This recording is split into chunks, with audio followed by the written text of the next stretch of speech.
Rabbana zidna ilma warzuqna fahma. Jamaah salat zuhur yang dimuliakan Allah Subhanahu wa taala, kita bersyukur kepada Allah masih dipertemukan dengan bulan suci Ramadan, yang dengan itu tentunya kita terus bermohon mudah-mudahan Ramadan tahun ini benar-benar menggugurkan seluruh kesalahan dan dosa-dosa kita, sekaligus mensucikan amalan-amalannya, dan berharap seluruh amaliyah di bulan ini pun juga bisa diterima oleh Allah Subhanahu wa taala dengan penerimaan yang terbaik. Sebagaimana Nabi memberikan garansi as-salatu ila as-salati wa ramadhanu ila ramadhani wal umratu ila al-umrati kafaratun lima bainahunna. Ibadah salat satu ke salat berikutnya, ibadah Ramadan satu ke Ramadan berikutnya, sekaligus juga ibadah umroh satu ke umroh berikutnya, maka dia akan menjadi penggugur dosa-dosa hubungan secara vertikal kepada Allah Subhanahu wa taala. Salawat teriring salam senantiasa tercurah limpah pada suri tauladan kita Nabi Muhammad sallallahu alaihi wasallam beserta keluarganya, sahabat-sahabatnya, tabi'in wa tabi'in at-tabi'in, yang mudah-mudahan kita terus istiqomah melanjutkan estafet dakwahnya, menghidupkan sunnah-sunnahnya, dan besar harapan atas izin Allah salawat yang terucap melalui lisan ini akan menjadi bukti syafaat bagi kita di yaumil qiyamah. Kita awali kajian kita pada zuhur kali ini dengan membaca suratul Fatihah. Kita mohon kepada Allah, mudah-mudahan suratul Fatihah yang dibaca menjadi asbab syifa, obat penawar dari setiap penyakit yang diderita, baik penyakit fisik maupun penyakit rohani, sekaligus menjadi nilai rahmat dan pahala bagi mereka yang sudah berkontribusi terhadap masjid ini, baik yang menginfakkan hartanya, tenaganya, pikirannya, waktunya, pengurus yang sampai saat ini terus khidmat melayani umat, dan jamaah yang terus istiqamah untuk memakmurkannya. Ala hadhihi niyyah wa bi kulli niyatin salihah. Al-Fatihah. A'udzu billahi minasyaitonir rajim. Bismillahirrahmanirrahim. Alhamdulillahi rabbil alamin arrahmanir rahim maliki yaumiddin. Iyyaka na'budu wa iyyaka nasta'in. Ihdinas siratal mustaqim.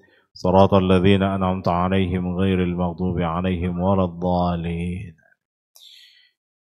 Dalam catatan sejarah, sebagaimana kita tahu 13 tahun Nabi berada di kota Mekkah tidak hanya menyampaikan risalah-risalah Allah saja, melainkan beliau mempersiapkan sebuah SDM yang sangat luar biasa, mempersiapkan kader-kader yang sangat unggul. Waktunya cukup lama, 13 tahun beliau mempersiapkan. Namun ketika beliau berada di kota Yathrib atau yang kita kenal dengan Madinah, 2 tahun berada di kota Madinah, barulah Allah menurunkan beberapa syariat kepada Nabi Muhammad. Bahkan ada dalam 1 tahun atau 1 bulan itu terdiri beberapa syariat-syariat. Sebagaimana kita tahu di bulan Sya'ban sebelum masuk bulan Ramadan itu 4 syariat sekaligus Allah turunkan kepada Nabi Muhammad SAW.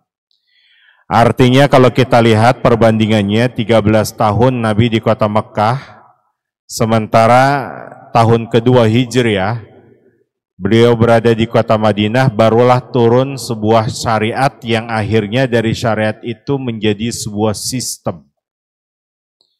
Kalau sampai saat ini kita hanya disibukkan bicaranya hanya sistem-sistem saja, tapi belum pernah disiapkan kadernya, maka percuma. Kalau sampai saat ini kita hanya bicara itu hanya terkait sistem-sistem saja, sementara SDM-nya belum mampu mengoperasionalkan sistem tersebut, percuma. Maka ini menjadi poin penting bahwa Nabi itu mempersiapkan SDM-nya lebih dulu. Sementara sistem dalam waktu sangat singkat itu bisa dibangun. Apalagi syariat-syariat yang Allah turunkan itu memiliki nilai-nilai, bahkan ruh yang sangat luar biasa. Sebagaimana kita tahu, sholat yang baru saja kita laksanakan itu ruhnya luar biasa. Nilai esensinya itu sangat luar biasa. Orang sholat nggak mungkin dia punya sifat galau, Karena Allah ngingetin, innani anallah la ilaha illa ana fa'budni wa aqimis salata li dzikri. Layaknya ketika kita mengingat Allah, kemudian kita salat mengingat Allah, maka mustahil dia punya kegalauan. Maka mustahil dia punya pribadi-pribadi yang sebentar-sebentar galau. Salat kalau betul-betul dituntaskan dengan cara sempurna, warka'u ma'ar raki'in, maka dia akan memiliki jiwa-jiwa sosial yang sangat luar biasa. Hadirnya syariat salat berjamaah itu salah satu di antaranya membangun kepedulian untuk senantiasa tengok kanan kiri depan belakang siapa yang hadir, barang tentu yang membutuhkan pertolongannya. Mungkin pada saat itu ada seorang mahasiswa sedang buntu bagaimana melanjutkan skripsinya, tapi pada saat itu bertemu dengan dosennya, maka salat berjamaah yang dibangun saat itu mampu menghadirkan solusi-solusi bukan hanya saja vertikal tapi secara horizontal. Salat kalau betul-betul berkualitas sampai pada puncaknya sebagaimana kita tahu, tanha 'anil fahsya'i wal munkar. Mustahil kalau orang yang betul-betul berkualitas salatnya, jangankan sampai triliunan, 1.000 rupiah saja dia sadar kalau memang bukan haknya, itu tidak akan pernah dibawa, apalagi sampai masuk ke dalam rumah, diolah oleh istrinya menjadi sebuah makanan, dikonsumsi bahkan oleh keluarganya. Jangankan 1.000 rupiah, Pak, jangankan 1.000 triliun, 100 triliun, 1.000 rupiah saja mengerikan. Maka inilah menjadi bagian penting bahwa Allah sampai mengancam kalau ada orang yang sholat yang nggak tahu esensinya. Kalau ada orang sholat tapi nggak sadar ruhnya, tapi tidak tahu, tidak mengetahui nilai-nilainya. Sampai Allah mengancam, fawailul lil musallin, celaka bagi orang-orang yang sholat, yang bahkan sholatnya dia terus-menerus, tapi dengan itu dia tidak mengetahui esensi ibadah sholatnya.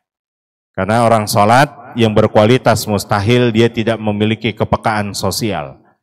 Ya, sampai saat ini kita minim ya untuk menghadirkan kepekaan sosial di tengah-tengah kita.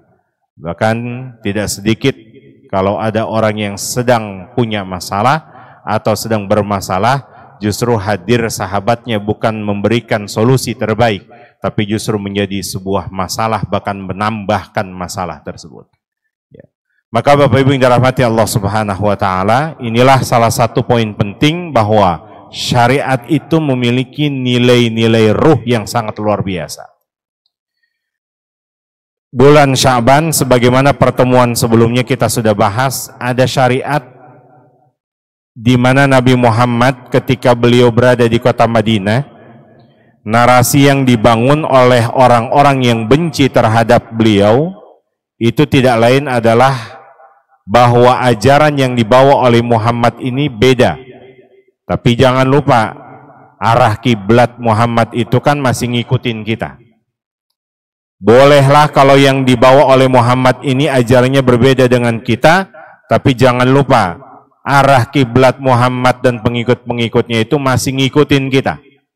Makanya disitulah turun syariat yang namanya pertama kali tahwilul kiblah, berbarengan nanti dengan syariat ibadah Ramadan, berbarengan pula dengan syariat zakat, berbarengan pula dengan syariat jihad.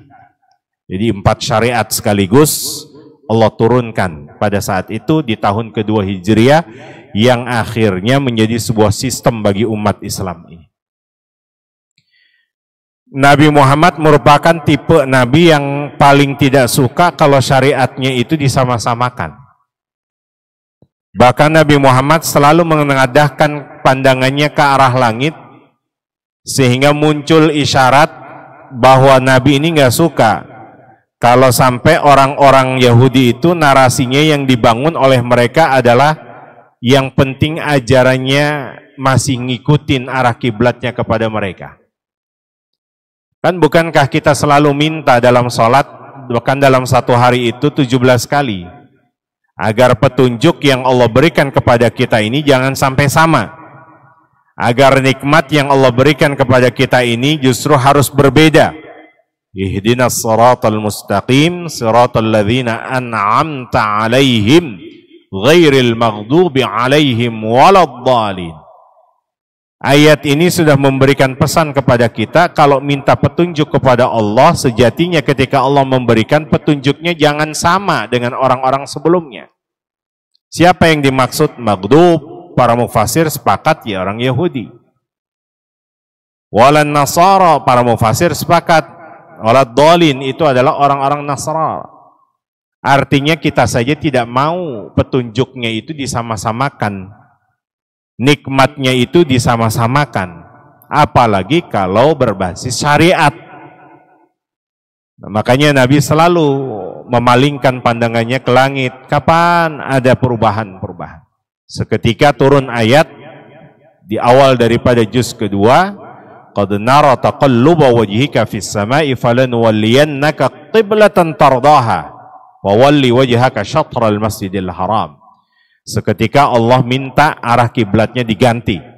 Yang tadinya ke Baitul Maqdis langsung seketika ke Masjidil Haram. Saat arah kiblat ini diubah oleh Allah Subhanahu wa taala, ternyata orang-orang yang benci terhadap syariat Islam ini tidak diam.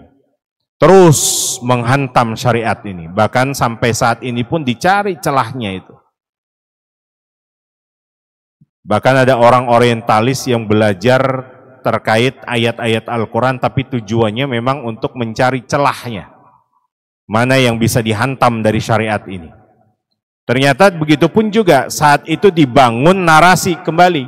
Tuh, pertanda bahwa arah kiblat yang kemudian berpaling, dipindahkan, menandakan bahwa Muhammad ajarannya itu nggak konsisten. Menandakan setiap amalan yang dilakukan oleh mereka dan pengikut-pengikutnya sudah dipastikan mengalami kekeliruan, bahkan mengalami kesalahan. Bisa dibayangkan Bapak Ibu kalau saat itu Nabi belum punya SDM yang berkualitas, narasi yang dibangun model seperti itu, mungkin kalau kita yang dihadapin, kita akan jawab iya ya, ngikutin. Bahkan mengiyakan jawaban pertanyaan daripada narasi-narasi orang Yahudi saat itu. Tapi karena SDM yang sudah dibangun oleh Nabi ini sangat berkualitas, dari satu pertanyaan itu sudah bisa dijawab oleh mereka. Hadza amrun min rabbina. Kalau memang arah kiblat kami ini dipindahkan atau berpaling, memang ada yang salah dari ibadah kami. Kalau memang itu merupakan perintah dari Allah Subhanahu wa taala. Nah, jadi kita bisa lihat Pak, bahwa syariat yang Allah turunkan ini tidak cukup diukur secara akal. Kalau diukur secara akal mungkin pada saat itu selesai Islam, tidak bisa menyebar luas sampai ke Tanah Abang dan sekitarnya. Tapi pada kenyataannya bahwa syariat yang diturunkan itu bukan ukurannya akal manusia. Tapi justru ukurannya adalah iman, yang kalau bagi orang-orang yang sudah tertancap keimanannya kepada Allah, perintah yang diturunkan oleh Allah tidak ada kata lain melainkan sami'na wa ata'na.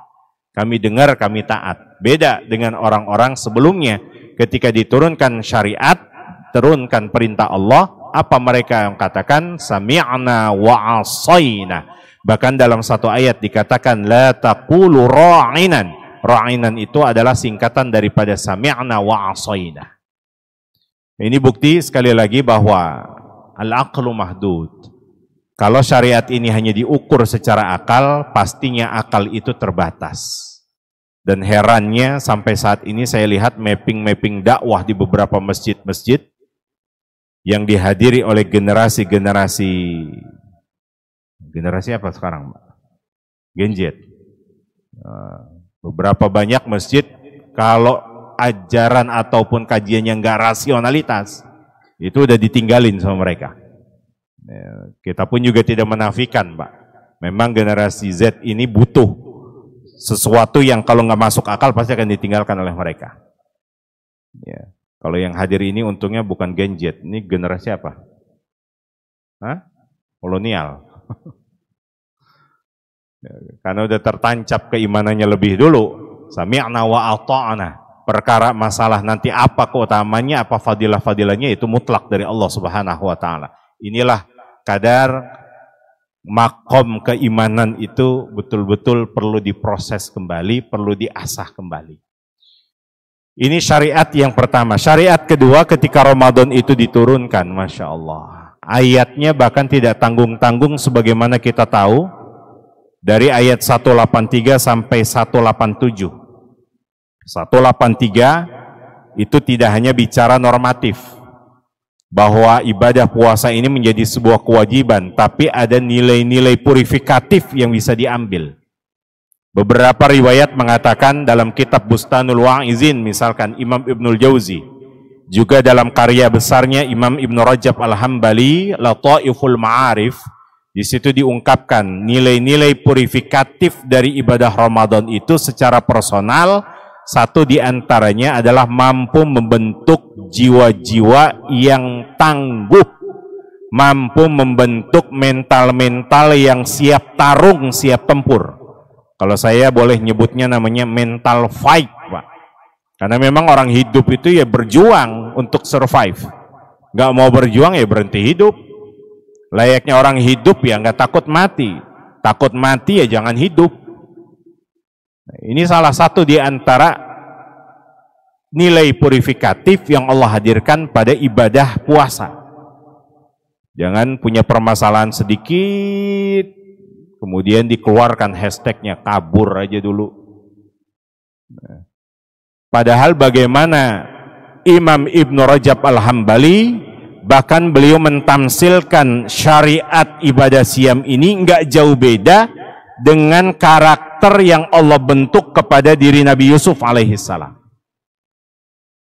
Salah satu di antaranya beliau komparasikan.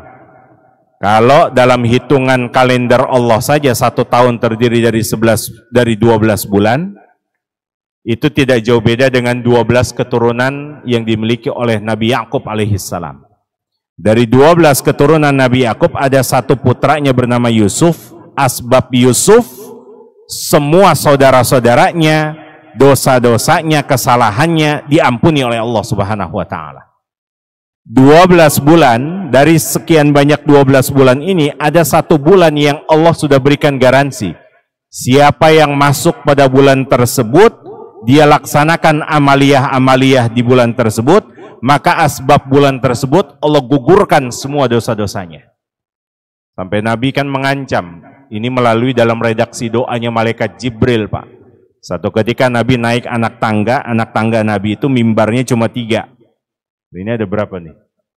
1. Anak tangga naik ada 3 mimbarnya itu. Seketika naik anak tangga pertama, biasanya Nabi nyampaikan nasihatnya. Anak tangga kedua nyampaikan nasihatnya. Sampai pada anak tangga ketiga Nabi nyampaikan nasihatnya. Tapi pada saat itu dilihat oleh sahabat kok Nabi beda. Hanya terdiam, mengangkat kedua tangannya, mengucapkan amin. Waqala amin. Naik anak tangga kedua, amin. Anak tangga ketiga, amin. Sahabat kritis-kritis bertanya kepada Nabi, ya Rasulullah, tidak seperti biasanya setiap naik anak tangga kami dapatkan engkau selalu menasehati kami, tapi pada kenyataannya hari ini beda.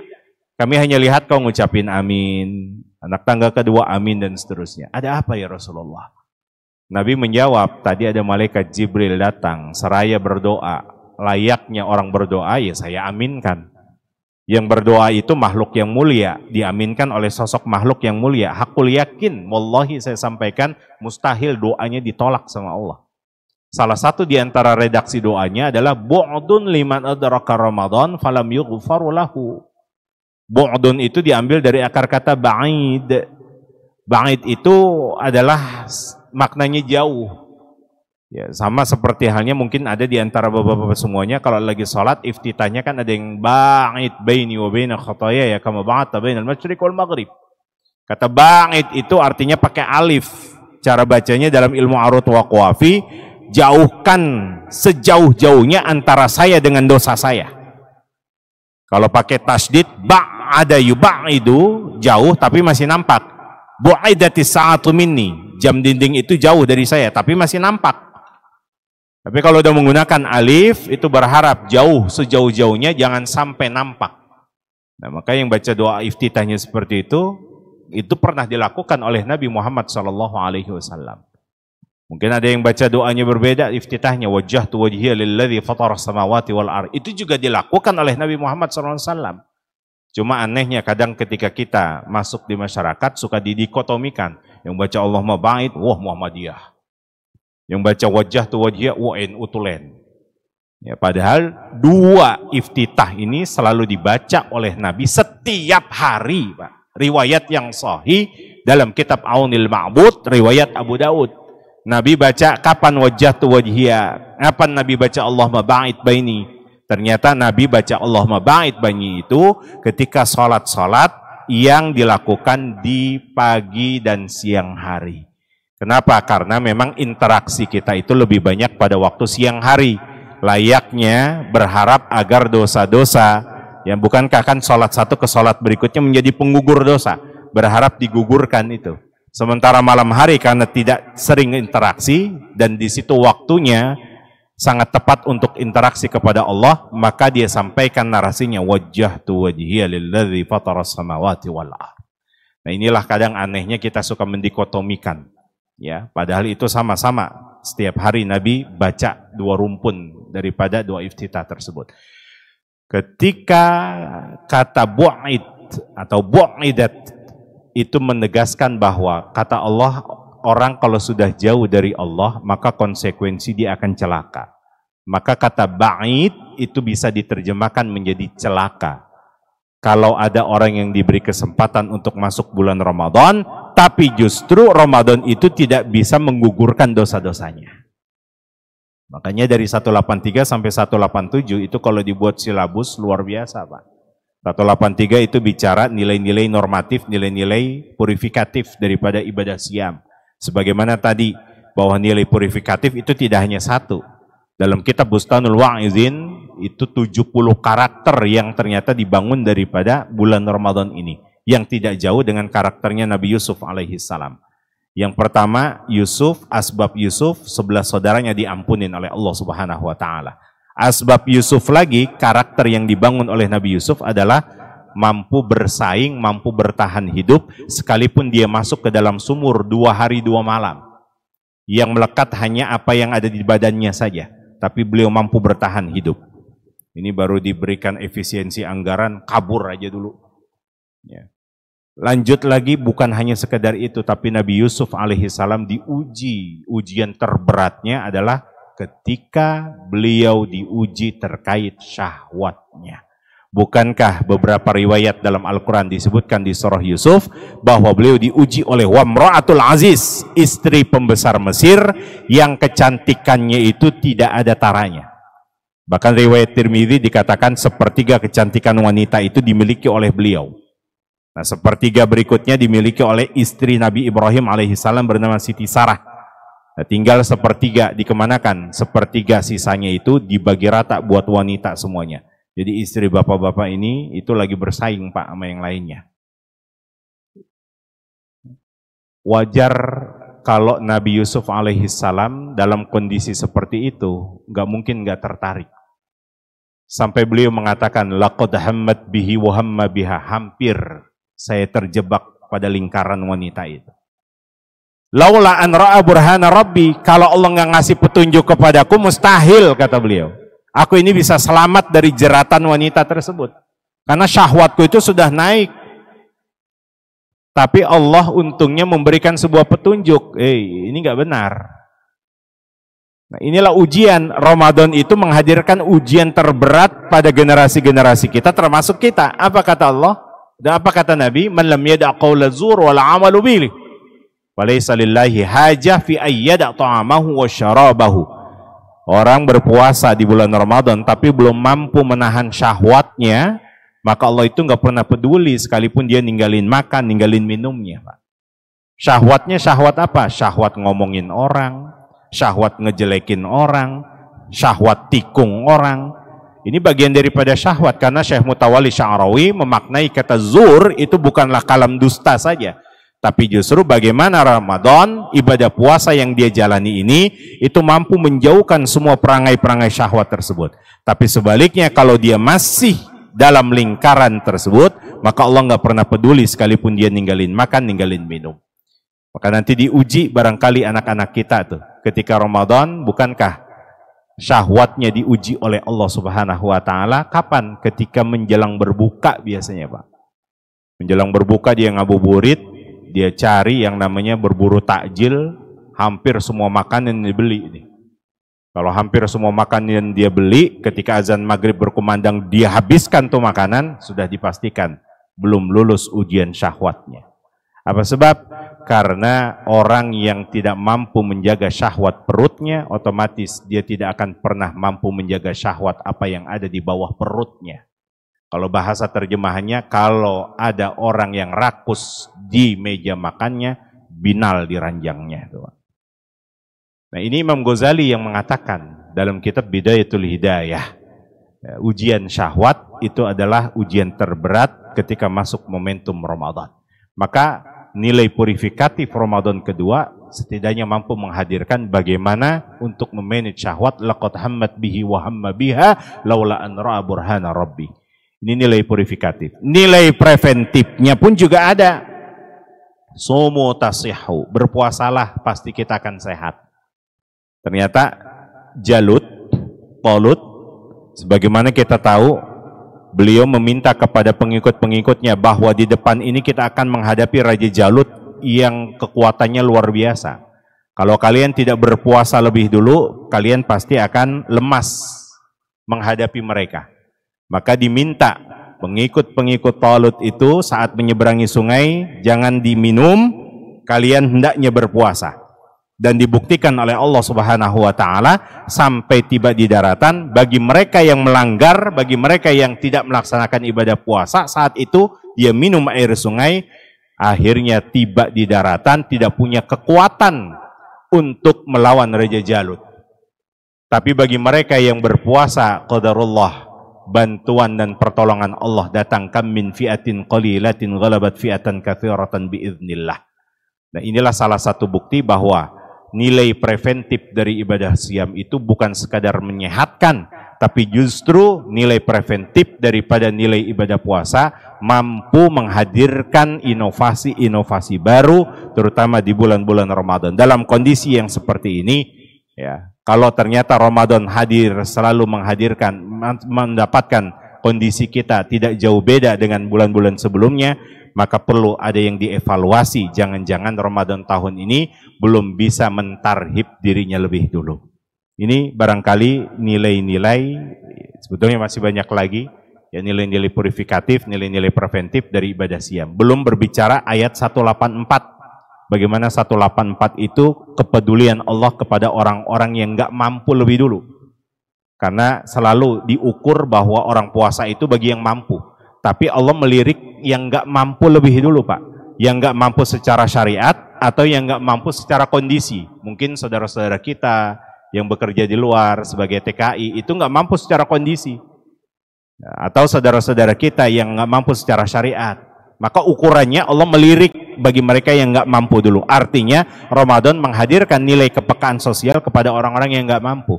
Insya Allah orang yang selalu berinteraksi kepada mereka yang nggak mampu, kepedulian kepada mereka yang nggak mampu, keberkahan Allah terus mengalir. Ayat 185-nya itu bicara terkait Al-Quran, karena banyak di antara mereka yang terjebak ya puasa atau Ramadan itu ya bicara tentang puasa. Padahal inti Ramadan itu adalah Al-Quran, bagaimana terus diinteraksikan. Dan ayat 186 ini bicara terkait masalah Allah membuka peluang seluas-luasnya agar selalu dekat dengan Allah, narasikan dengan doa-doa terbaik. Makanya sebelum Ramadan datang kita mulai inventarisir tuh, Pak. Doa-doa apa yang sekiranya kita akan minta kepada Allah, karena Allah sudah membuka seluas-luasnya, apa yang kita minta insya Allah akan diijabah Allah. 187-nya ini berbicara terkait masalah keluarga. Bukan masalah keluarga antara suami dan istri saja, karena ayatnya bicara uhilla lakum lailatas shiyamir rafas. Tapi justru 187 dibangun Ramadan ini bagaimana bisa menghadirkan kepekaan terhadap keluarga. Ya, ini mungkin kalau silabusnya dibuat luar biasa. Ya, dan itulah yang akhirnya menjadi sebuah sistem bagi para sahabat-sahabat yang sampai saat ini terus dilestarikan, ya, dan bahkan sampai saat ini pula terus diamalkan oleh generasi-generasi salafun saleh. Mudah-mudahan Allah beri kemampuan kepada kita untuk bisa menuntaskan amaliyah Ramadan yang tinggal beberapa hari lagi. Ya, sekiranya Allah takdirkan kepada kita untuk bisa mendapatkan Lailatul Qadar. Lailatul Qadar itu khair, jauh lebih baik, bisa hitungannya 1000 lebih, 2000, 3000 bahkan yang lainnya. Dan Allah takdirkan kita keluar dari Ramadan ini betul-betul Idul Fitr, kembali kepada kesucian, kesucian batin, kesucian zahir pula. Barangkali ini yang dapat saya sampaikan. Sekali lagi mohon maaf lahir batin. Kita tutup dengan mengucapkan lafaz hamdalah. Alhamdulillahirabbil alamin. Subhanakallahumma wa bihamdika asyhadu an la ilaha illa anta astaghfiruka wa atubu ilaik. Kurang lebihnya saya mohon maaf. Assalamualaikum warahmatullahi wabarakatuh.